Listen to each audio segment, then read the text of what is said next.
Positive view point. ఉన్నట్టుండి కళ్ళు తిరుగుతాయి, ఒళ్ళంతా చెమటలు పట్టేస్తాయి, కాసేపు కూడా నిలబడలేరు, వెంటనే ఎక్కడో అక్కడ కూర్చోకపోతే కింద పడిపోయే ప్రమాదం ఉంటుంది.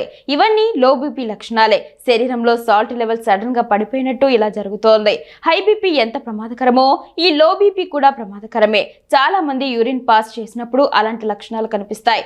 శరీరంలో ఉన్న సోడియం అంతా ఒక్కసారిగా యూరిన్ ద్వారా బయటకు వెళ్ళినప్పుడు కళ్ళు తిరుగుతాయి. కేవలం అప్పుడే కాదు, కొంతమందికి ఏదో పనిలో ఉన్నప్పుడు కూడా సడన్ గా ఇలాంటి సిమ్టమ్స్ కనిపిస్తాయి.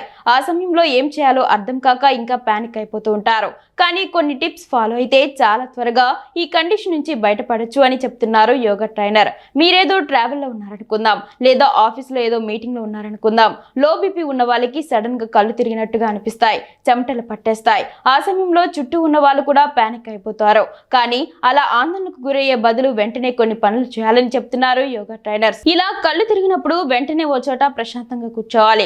ఇంకే పని చేయకుండా రిలాక్స్ అవ్వాలి. ముఖ్యంగా ఫోన్ చూడడం మానేయాలి. పూర్తిగా బాడీకి రెస్ట్ ఇచ్చేయాలి. అలా వెంటనే కూర్చోవడం వల్ల కింద పడిపోయే ముప్పు తప్పుతోంది. కొంతవరకు బాడీ కంట్రోల్లోకి వచ్చేస్తోంది. కూర్చున్నప్పుడు మీ పొజిషన్ ఎలా ఉందనేది గమనించాలి. కూర్చున్నాక తలను కాస్త దించాలి. ఇలా చేయడం వల్ల కళ్ళు తిరగడం తగ్గుతోంది.